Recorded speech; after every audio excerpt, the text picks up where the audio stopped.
ये थोड़ा सा अलग लेवल का है। मैं ऐसे वीडियो शूट करके बता रहा हूँ, बट इंट्रोडक्शन है, अच्छे से देखना। आपका 9 चैप्टर है हिंदी में, 8 तक करा दिया। तो यार थोड़ा सा समझ रहे हो, मेहनत के लिए भी अप्रिसिएशन बनता है। आप सब वीडियोस देखो यार, चीज़ें कंप्लीट करो। मैं खड़ा हूँ इधर, सारा कंटेंट दे दूंगा। तो अच्छे तरीके से सुनना मेरे भाई, ठीक ना। प्रगीत और समाज आपका चैप्टर है जो कि 9 चैप्टर है, 8 तक ऑलरेडी मैंने करा दिया है। ठीक है, अच्छे से हिंदी के प्लेलिस्ट में जाओ, डिस्क्रिप्शन में भी मिल जाएगा और चैनल के अंदर भी मिल जाएगा। तो थोड़ा सा अच्छे तरीके से हम लोग परिचय करते हैं। प्रगीत और समाज के जो लेखक थे उनका परिचय कर रहे हैं, जिनका नाम था नामवर सिंह। नामवर सिंह ने प्रगीत और समाज को लिखा था, उसके रचयिता थे, उसके लेखक थे। कैसा भी सवाल करे आराम से आपको बताना है, ठीक है। इनका जन्म, नामवर सिंह का जन्म 28 जुलाई 1927 ईस्वी को हुआ था। 28 जुलाई 1927। और मृत्यु 19 फरवरी 2019 को हुआ था। तो ये डेट दोनों अच्छे से याद होना चाहिए, क्योंकि ये दोनों इंपॉर्टेंट वाला है। एक बार अच्छे से देख लो। चलो, मन में बोल लिया ना, बहुत बढ़िया। आगे ध्यान से देखना। माता का नाम था बागेश्वरी देवी, ठीक है। नामवर सिंह के माता जी का, मम्मी का नाम क्या था? बागेश्वरी देवी। और पिता का नाम था नागर सिंह, जो कि एक पेशे से शिक्षक थे, टीचर थे, ठीक है। अच्छे से याद रखना। नागर सिंह क्या थे? शिक्षक थे। नामवर सिंह के पिताजी थे। तो इतना सारी चीज़ें जो भी मैंने अभी बता रखी है वो सारी चीज़ें आपको याद हो गई होंगी। आगे हम लोग थोड़ा सा शिक्षा के ऊपर बात करते हैं। प्रारंभिक शिक्षा यानी कि प्राथमिक शिक्षा की बात करते हैं। आवाजपुर एवं कमालपुर उत्तर प्रदेश के गाँव में हुई थी। ये दो गांव है जो कि उत्तर प्रदेश के अंदर पड़ता है, आवाजपुर और एक कमालपुर। तो यहीं पर इनका प्राथमिक शिक्षा हुआ था। हाई स्कूलिंग की बात करते हैं तो हिवेत क्षत्रिय स्कूल जो कि बनारस में है, वहाँ से इन्होंने हाई स्कूल करी थी, ठीक है।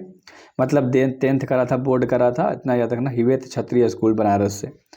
अगर हम लोग इंटर की बात करें, ठीक है, किसकी बात करें? इंटर की पढ़ाई, 11-12 की पढ़ाई, 11वीं 12वीं की पढ़ाई तो उदय प्रताप कॉलेज से, है ना, जो कि बनारस में है, जिसका नाम है बीए। मतलब बीए भी वहीं से करा था और एमए भी वहीं से करा था। उदय प्रताप कॉलेज से इंटर किया, फिर बीए करा और फिर एमए करा। तो ये तीनों चीज़ें अच्छे से आपको याद होनी चाहिए। उदय प्रताप कॉलेज भी याद होना चाहिए आपको, जहाँ से उन्होंने सारी चीज़ें करी थी।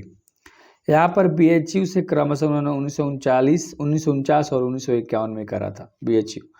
तो इतना सारी चीज़ें आपको याद हो गई होंगी। पीएचडी की अगर हम लोग बात करें, पीएचडी कहाँ से करा था, ठीक है। बीएचयू में पृथ्वी राजस्व की भाषा विषय पर, यानी कि 1956 में इन्होंने पीएचडी करा था। पृथ्वी राजस्व की जो भाषा थी ना, उस विषय पर 1956 में इन्होंने पीएचडी करा था बीएचयू से, ठीक है। तो ये सारी चीज़ें आपको याद होनी चाहिए काफ़ी डिटेल में, ठीक ना। और वृत्तियाँ की अगर हम लोग बात करें, मतलब कामों के बारे में इनकी अगर हम लोग बात करें, तो 1953 में काशी हिंदू विश्वविद्यालय में अस्थाई व्याख्यात यानी कि काम किए थे, ठीक है, लेक्चर के रूप में। कब? 1953 में, काशी हिंदू विश्वविद्यालय के अंदर में, ठीक है।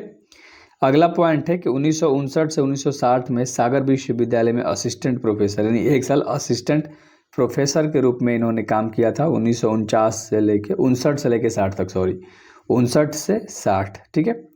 और 60 से 65 के बीच में बनारस में रहकर स्वतंत्रता पूर्व लेखक का काम किया था।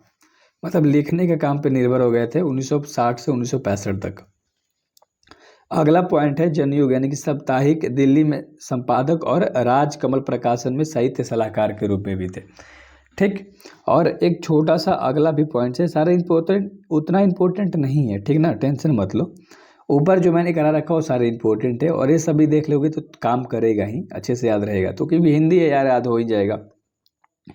1967 से आलोचना त्रैमासिक का संपादन 1970 है, ठीक है। थोड़ा सा टाइपिंग मिस्टेक है, ठीक, थोड़ा सा है, कोई दिक्कत नहीं।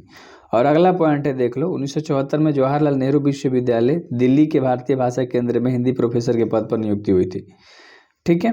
पहले इतना पॉइंट है, 1974 में जवाहरलाल नेहरू विश्वविद्यालय से, फिर उसके बाद दिल्ली के भारतीय भाषा केंद्र में हिंदी के प्रोफेसर के पद पर नियुक्त हुए थे। और यहाँ पर छोटा सा और भी पॉइंट्स है। 1857 में जेएनयू से सेना मुक्ति, फिर पुनः अगले 5 वर्षों के लिए वहीं पुनरुक्ति हुई थी। 1993 से 96 तक राजा राम मोहन राय के लाइब्रेरी फाउंडेशन के अध्यक्ष के रूप में भी रहे। कब? 1996 तक, ठीक है। 93 से 96 तक लाइब्रेरी में ना, लाइब्रेरी फाउंडेशन के अध्यक्ष रहे। अगर हम लोग कृतिया के अंदर आलोचना की बात करते हैं तो आधुनिक साहित्य की प्रकृति 1954 में, छायावाद 1955 में, इतिहास और आलोचना 1957 में, कहानी, एक नई कहानी जो है 1964 में। ये सारे ईस्वी दे रखे, जब इन्होंने आलोचना लिख के प्रकाशित करा था। और दूसरी परंपरा की खोज 1982 में, कविता के नए प्रतिमान 1968 में, वाद विवाद संवाद 1989 में। तो ये आपको अच्छे से डेट के साथ याद होना चाहिए। आगे हम लोग देखते हैं तो साक्षात्कार के बारे में बात करते हैं। तो कहना ना होगा 2006 में, बात बात में बात 2006 में, ठीक है। और यहाँ पर व्याख्यान है एक, ठीक है, आलोचना के मुख्य से 2005 में। और सम्मान कौन कौन मिला था इनको? 1971 में कविता के नए प्रतिमान पर साहित्य अकादमी पुरस्कार मिला था। तो ये इंपॉर्टेंट है, साहित्य अकादमी पुरस्कार कब मिला था? 1971 में। किस चीज़ के लिए? कविता के नए प्रतिमान के लिए। तो इस तरह से आप तोड़ तोड़ के जब चीज़ें याद करते हो तो ऑब्जेक्टिव आपका क्लियर होता है, ठीक है। आगे देखो, यह पाठ आलोचनात्मक निबंधों की पुस्तक वाद विवाद संवाद से लिया गया है। ये जो आपका चैप्टर है प्रगीत और समाज, ये कहाँ से लिया गया है ना? या वाद विवाद संवाद से लिया गया। तो ये चीज़ें आपको अच्छे से याद होनी चाहिए। नामवर सिंह के गुरु का नाम हजारी प्रसाद द्विवेदी था। नामवर सिंह जो कि रचयिता थे प्रगीत और समाज के, तो उनके गुरु का नाम था हजारी प्रसाद द्विवेदी, ठीक है। तो अच्छे से याद होना चाहिए।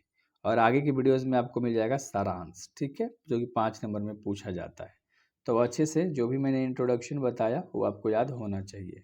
इसलिए बोलता हूँ सब्सक्राइब कर लो। ये चैनल आपको झूठ के नींव पे नहीं बनाया गया है, ना ही आपको दिलासा दिया जाता है झूठ मूठ के। सारा कंटेंट मिल जाएगा, हिंदी के प्लेलिस्ट में जाके देख सकते हो।